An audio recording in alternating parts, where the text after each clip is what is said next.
वडोदरा शहर के मांजलपुर इलाके में स्पंदन सर्कल मौजूद है, जहां पर 2 दिनों पहले कुछ दुकानों में आग लगने की घटना सामने आई थी। तब आज वहां पर पालिका की लापरवाही देखने मिली, जिसकी वजह से वहां पर पानी के फव्वारे उड़ते हुए नजर आए। दरअसल 2 दिनों पहले ही वहां पर 4 से ज्यादा दुकानें आग की चपेट में आ गई थी। गैस लाइन लीकेज की वजह से ऐसा हुआ था। तब अभी तक वडोदरा महानगर पालिका गैस लाइन लीकेज की जगह नहीं ढूंढ पाई है, जिसके मद्देनजर पालिका की लापरवाही की वजह से आज वहां पर पानी की लाइन में लीकेज हुआ और पानी के फव्वारे उड़ने लगे।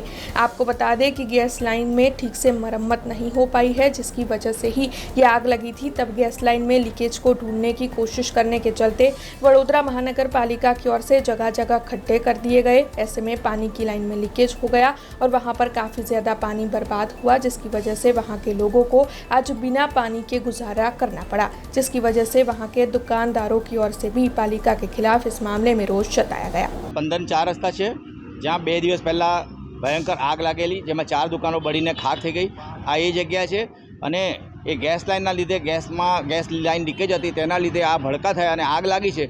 તો ગેસ વિભાગવાળા છેલ્લા 2 દિવસથી આ ગેસ લાઇન ક્યાંથી જાય છે, લાઇન ક્યાં છે, એ લાઇન શોધવા માટે એ લોકોએ અલગ અલગ 6 થી 7 ખાડા કરી નાખ્યા છે। એમની પાસે કોઈ નકશા નથી, કોઈ એમની પાસે ડ્રોઈંગ નથી અને લોકો આડેધડ અંધારામાં તીર મારી રહ્યા છે। એ લોકો વિચારે છે કે આ જગ્યાએ હશે, ચાલો અહીંયા ખોદીએ, અહીંયા ના મળી તો બીજી જગ્યાએ ખોદો, ત્યાં ના મળી તો ત્રીજી જગ્યાએ ખોદો, ત્યાં ના મળી તો ચોથી, એવી રીતે 6 થી 7 મોટા 40-40 ફૂટ ઊંડા ખાડા કરી નાખ્યા છે।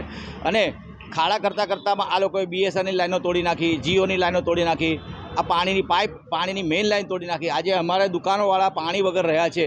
આજે અમારી દુકાનોમાં પાણી નથી। આ એક ઘરમાં તો 8 વ્યક્તિ છે, તો એ લોકો શું પાણી કે નહાશે કેવી રીતે, કપડાં કેવી રીતે ધોશે? તો આ સરકારી તંત્રને, આ ગેસ વિભાગને અમારે કહેવું છે કે તમે આવી આડેધડ કામગીરી બંધ કરો, બરાબર। આજે અમને આગ લાગી એના લીધે તો નુકસાન થયું, હવે આજે પાણી નથી, અમે આ પાણી વગર પણ રહ્યા છે। આજે વડોદરા શહેરમાં લોકોને પીવાનું પાણી નથી મળતું અને અહીંયા જુઓ લાખો ગેલન, હજારો ગેલન પાણી વેડફાટ થઈ રહ્યો છે। આ સવારે 9 વાગે પાણી આવે છે તો 9 થી 10 સુધી 1 કલાક સુધી પાણીનો વેડફાટ થઈ રહ્યો છે અને સરકારી તંત્રના હજી પણ એક પણ વ્યક્તિ અહીંયા હાજર નથી। વોર્ડ 4માંથી કે ખંડેરાવ માર્કેટથી કોઈ પણ અધિકારી વિભાગ કે કોઈ પણ વ્યક્તિ આની કામગીરી કરવા આવ્યું નથી અને પાણીને બંધ કરવામાં આવ્યું નથી। માટે આ ભારતીય જનતા પાર્ટીની સરકાર વિરુદ્ધ હું અત્યારે 12 વાગે અહીંયા આ મરણાત ઉપવાસ પર ઉતરી જવાનો છું અને આજ સાંજ સુધીમાં અમારી પાણીની લાઈન ચાલુ થવી જ જોઈએ, બરાબર। જ્યાં સુધી પાણીની લાઈન ચાલુ નહીં થાય ત્યાં સુધી હું આ ઢગલા પર માટીના ઢગલા ઉપર બેસીશ અને ત્યાંથી ઉતરું નહીં।